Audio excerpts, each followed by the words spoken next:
everyone, what's going on? So what we're going to do today in this video, we are dropping our lower control arms down to the lowest setting on the BMR relocation bracket, and we're doing that to get more traction. I have not tried that setting with the BMR springs. We've tried it before. I changed the springs with the iBox. It tracked and it seemed to work really well, but we still weren't getting traction only because of the 410 gears. We're back to the 373s. And we're going to move that now. We got the BMR springs on with the drag shocks, Lakewood 50/50. Don't fry me, guys. I know it's the wrong shock. I know it's not a Viking, but it's cost effective and it's going to work. So we are going to lower that again to its lowest setting in hopes to get more traction. We know we got a 2.02 short time in the street, so we're working on improving that. I know it's just going to work better for the car. It was recommended by BRP Exhaust, and he said a car should work much better. Our pinion angle is at 1 degree. He's at a +2. We're a +1. So he tracks his car, autocrosses it, and he says I'm really close. So I agree with that. So we're going to make some adjustments, and we're getting close to getting this car to the track. So let's check it out.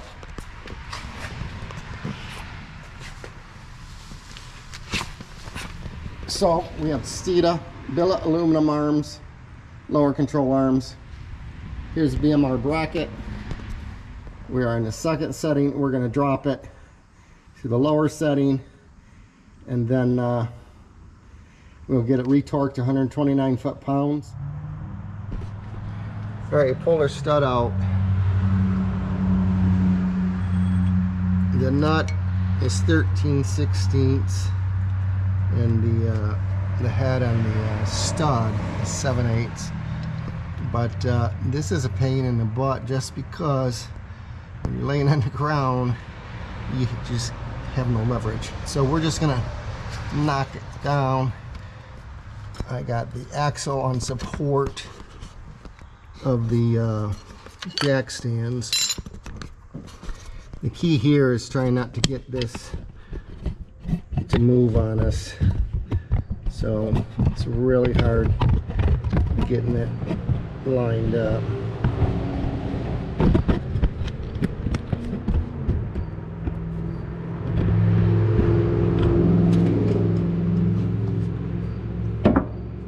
Hopefully, looks like we're gonna have to come forward a hair.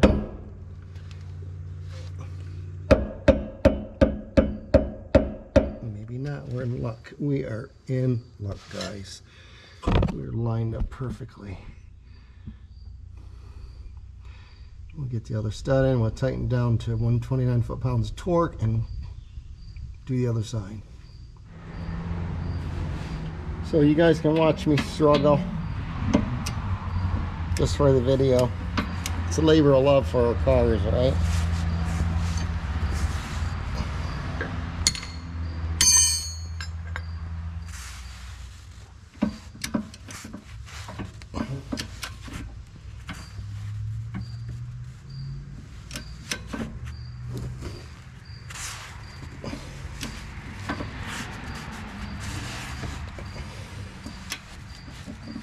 I don't know how I did this before, to be honest with you.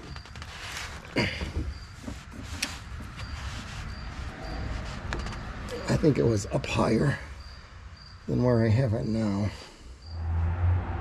All right, we jacked it up about 4 more inches, just trying to get a better bite on this damn thing.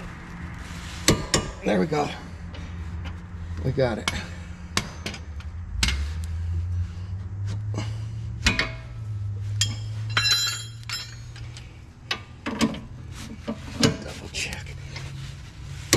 Yeah. All right. We get the tire on, move to the other side. All right, this side we just changed. Left. You see how much more of an angle it's down. So when you apply that torque, it's gonna push down on that rear end more than it is where it was before. If you look at this side, you can see it's much less than an angle, so this should really help us out. So like I said, I had it there before with the IMOX springs and it seemed to work well, but just it tracked. I could feel it track differently. But with the 410s, it just was no hope, and I didn't think about changing it again after going back to the 373 gear and the BMR springs. So now's our opportunity. This side came off much easier. I was able to use leverage a little differently.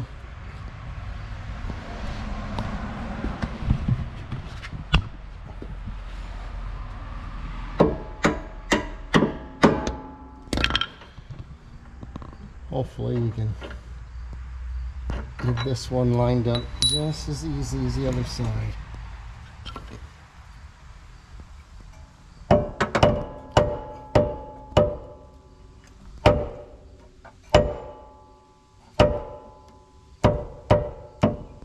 It's a little forward.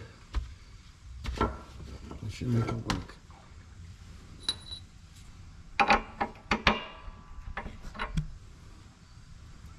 We'll get a drift and see if we can't line it up. All right, we put the drift on this side, moved it because this is really your whole differential, your whole axle that will shift. You move that hole lines up, and as it's lined up, you feed your bolt into to the other side and get it locked in, and then you should be good to go. I had a viewer a while back when I first did this. He apparently could not get his lined up, so this is a task. This is where you got to be careful, but having the right tools do help too. You get, once they shift, it's really a struggle getting them back. So we're golden. This didn't turn out to be as bad as of a job as I thought it would be. So we're gonna get this nut back on, torque down, and we're gonna be good to go. So hey guys, we got them on. We got the brackets lowered, as you saw. Give you another take a look. You can see now how they're going down at a nice angle, much more aggressive. So that's really gonna push on that tire. That's gonna push that rear end down, get those tires to grab. So I guess I lucked out on these wheels. The tires run great. They don't follow the road. They're smooth. I went down the highway at 55. They feel great. I don't get any vibration. Again, from the wheels, as I just recently saw in some forums around the race car wheels, guys having problems with them vibrating, so I lucked out. Although they are a different color. They're supposed to be the same. They are not. They're like a chrome, a black chrome instead of like a deep black tone. But you know, that's fine. I'll take them. They work. So this is Mexico. It's crazy, right? All right, traction control's off. We're gonna go in the road. So Mickey Thompson said 2 seconds on these tires. That's all we need to do to get them hot. So we are going to try that. Looks like there's some racing going on out here. I still see a puddle stain.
So that was great. That was fun. A good learning. Launching the car a lot different than it was before. Before it was 3,000 RPM, 3,500 with the 410s, and the car would just fry the tires. Now it's a lot different. I can't come out of the hole at 3,000. I bumped it up to 4,000, maybe 4,500. I'm still getting a little bog, and I feel like if I get the tires heated really well, I can come out at 5,000 RPM. So it's really worth my while to get to that track that day. If you haven't seen the video, the NMCA Coyote stock class, amazing factory class, they're still running on the 80mm throttle body. Excuse me. 1 3/4 inch header. Those cars are limited. A Ford program, minimum weight 3,100, but they're running in 990s. It's phenomenal. But to watch them, the learning was these guys are coming out, and the way these engines like to run, high RPM, and they don't, because they don't make no torque down low like the old American muscle. So we got to get that RPM up, get them out of the hole, launch them hard, keep them R's up in the power band. And that is one of the biggest things I've noticed, the difference between the 410s and 373s. My 410s, every time I shifted, it kept me in the power band. And once the car got moving, yeah, I didn't get no traction, but once I got moving, I stayed in my power band, and it worked out great.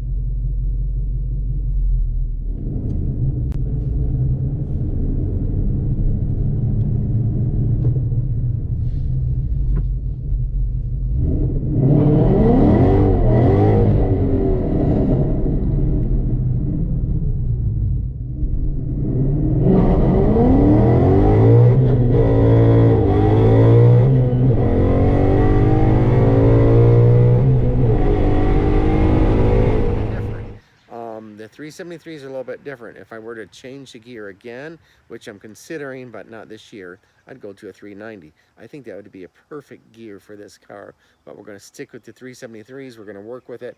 We're going to come out of the hole hard. Like I said, 5,000 RPM. We're going to launch this car and see what it does. So we got another video coming up doing that testing, and then maybe some fun in Mexico. I don't know. So that's it, guys, man. Hope you liked the video. Thanks for watching. Thanks for your support.